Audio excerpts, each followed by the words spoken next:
kembali lagi bersama saya, Syifa Zafira, kelas 2 AD3 Akuntansi, NIM 220107-2003 dengan nomor urut absen 09, dengan NIM 220107-2003. Baiklah, di pertemuan kali ini saya akan membahas tentang safe deposit box dan juga letter of credit. Nah, pertama saya akan membahas tentang safe deposit box. Menurut Kasmir tahun 2004 halaman 135, safe deposit box atau yang kita singkat dengan SDB merupakan jasa-jasa bank yang diberikan kepada para nasabah. Sedangkan menurut Afrizawati tahun 2016 halaman 93, safe deposit box atau yang dikenal dengan istilah safe loket jasa pelayanan ini memberikan layanan penyewaan box atau kotak pengamanan tempat menyimpan surat-surat berharga atau barang berharga milik nasabah. Sedangkan menurut Hasibuan tahun 2008 halaman 169, itu safe deposit box ini merupakan pelayanan simpanan aman adalah sarana penyimpanan barang-barang berharga berupa box atau kotak-kotak kecil yang didesain sedemikian rupa dan setiap box memiliki kunci yang istimewa tahan api serta menyimpan dalam ruang yang kuat sehingga sulit dicuri oleh orang. Dari beberapa pengertian di atas, penulis dapat menyimpulkan bahwa safe deposit box ini adalah pelayanan jasa yang diberikan kepada nasabah untuk menyimpan barang-barang berharga yang disimpan dalam ruangannya yang nyaman. Selanjutnya, saya akan membahas tentang tujuan safe deposit box. Tujuan deposit box yang pertama yaitu untuk menyimpan surat-surat berharga dan surat-surat penting seperti sertifikat deposit, sertifikat tanah, saham, obligasi, surat perjanjian, akte kelahiran kita, surat nikah, paspor, dan juga surat atau dokumen lainnya. Yang kedua, tujuan deposit box ini yaitu tujuan safe deposit box ini yang kedua yaitu untuk menyimpan harta atau benda berharga lainnya seperti mutiara, berlian, intan, permata ataupun emas. Yang ketiga yaitu untuk menjaga keamanan barang yang disimpan. Yang keempat, untuk memberikan rasa aman bagi penggunanya.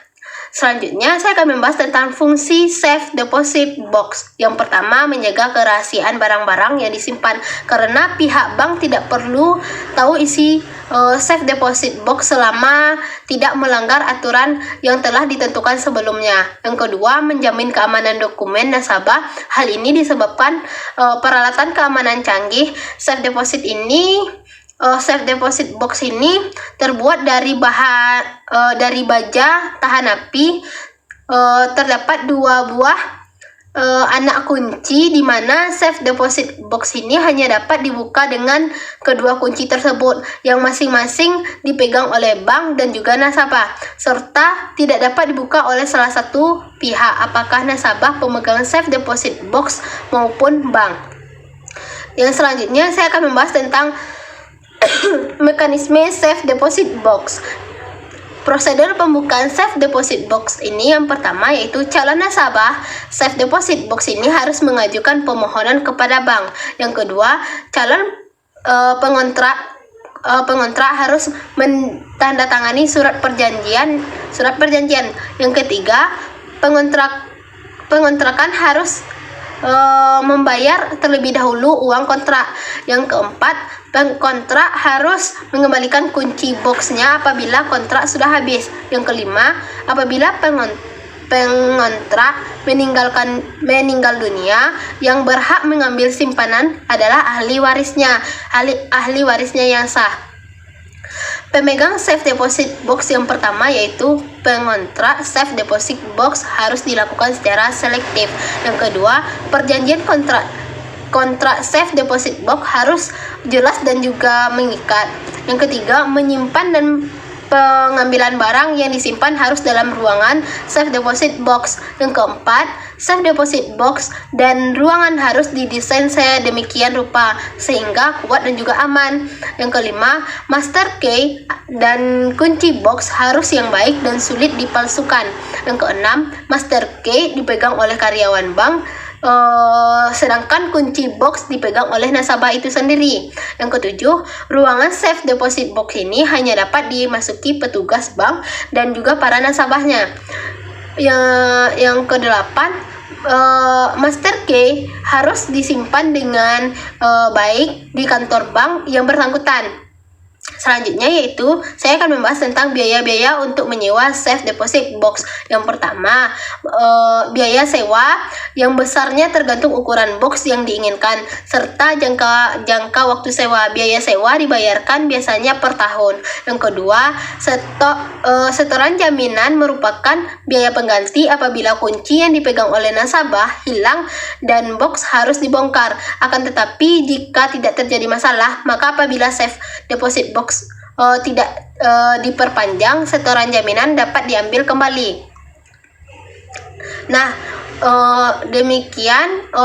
demikianlah penyampaian materi yang saya sampaikan tentang safe deposit box. Selanjutnya saya akan menyampaikan tentang letter of credit. Pengertian letter of credit. Letter of credit yang disingkat dengan L atau C, L garing C, dalam bahasa Indonesia disebut sebagai surat kredit dokumen. Letter of credit adalah suatu surat yang dikeluarkan oleh bank devisa atas permintaan importir nasabah bank devisa bersangkutan dan ditunjukkan pada eksportir di luar negeri yang menjadi relasi dari importir tersebut. Isi surat itu menyatakan bahwa eksportir penerima letter of credit diberi hak oleh importir untuk menarik wesel atas bank pembukaan untuk sejumlah uang yang disebutkan dalam surat itu. Selanjutnya yaitu saya akan membahas tentang jenis-jenis of credit. Jenis-jenis letter of credit. Apa sih jenis-jenis of letter of credit ini? Yang pertama, transferable letter of credit, yaitu surat yang dapat dipindah tangankan kepada pihak lain baik secara sebagian maupun keseluruhan dari nilai letter of credit ini. Namun pemindahannya hanya bisa dilakukan satu kali saja. Yang kedua yaitu back to back letter of credit, yaitunya suatu letter of credit yang dibuka atas dasar pembukaan suatu letter of credit dengan pinjaman letter of credit atau master letter of credit. Yang ketiga yaitu red close letter of credit, yaitunya memberikan kewenangan bagi negotiating bank untuk melakukan pembayaran di muka dengan jumlah sebagian atau keseluruhan pada ekspor sebelum penyerahan dokumen. Yang keempat, revolving letter of credit, yaitunya dapat dipergunakan beberapa kali atau berulang-ulang secara otomatis sesuai dengan jadwal yang ditentukan dalam jangka waktu tertentu selama berlakunya letter of credit ini. Yang kelimanya yaitu stay letter of credit, yaitu menjamin bahwa pembukaan letter of credit ini akan melaksanakan pembayaran jika terjadi prestasi atau pelanggaran oleh aplikan.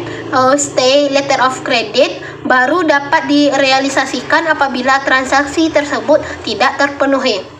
Selanjutnya saya akan membahas tentang dokumen letter of credit. Dokumen letter of credit yang pertama, bill of lading atau RY bill. Dokumen yang pertama ini adalah tanda bukti bahwa barang yang telah bersangkutan dari negara asal. Selain membuktikan barang setelah dikirim, bill of lading ini juga berguna untuk membuktikan kepemilikan barang yang telah dikirim. Yang kedua yaitu faktur tagihan. Faktur tagihan ini berisi nama dan juga harga barang yang dikirim oleh eksportir. Dokumen ini juga dapat dipakai sebagai bukti transaksi yang sah.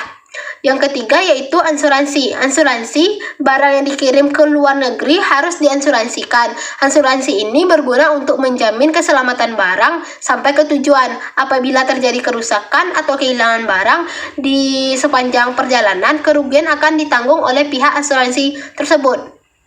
Yang keempatnya yaitu packing list. Packing list ini biasanya diterbitkan untuk pengiriman barang dalam jumlah besar, seperti namanya packingan list, membuat barang apa saja yang termasuk dalam sebuah kontainer ketika akan dikirim. Yang kelima yaitu certificates of inspection, yaitunya perangkat sebelum diperangkatkan ke luar negeri, barang harus melewati bagian pemeriksaan terlebih dahulu.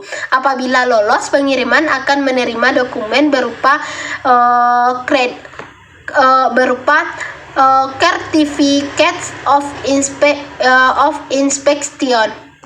Yang selanjutnya yaitu saya akan membahas tentang mekanisme letter of credit. Mekanisme letter of credit ini yang pertama yaitu prosedur dalam letter of credit dari tahap pertukaran dokumen kepemilikan barang dengan uang tunai atau kontrak janji pembayaran. Terdapat 4 langkah dalam prosedur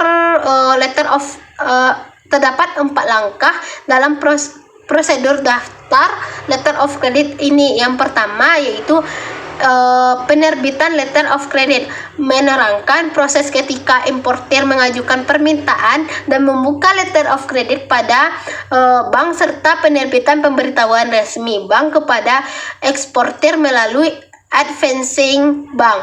Yang kedua yaitu amendment atau perubahan letter of credit.